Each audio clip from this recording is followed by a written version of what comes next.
Sa mga nagbabalak pumunta ng Italy pag summer at lalong lalo na dito sa Milan, planuhin ninyong mabuti dahil meron silang tinatawag na August 15 holiday. Hindi ko alam kung anong tawag sa Italian, pero tingnan mo naman, halos lahat ng shop ay sarado, walang bukas.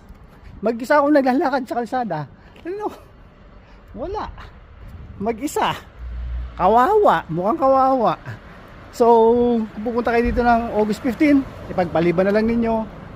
At 1 week yon, 1 week, lalo na pag nataon siya sa weekend,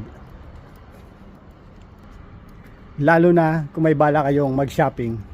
Kasi syempre alam naman natin na ang Milan ay capital of fashion, yun. So good luck sa mga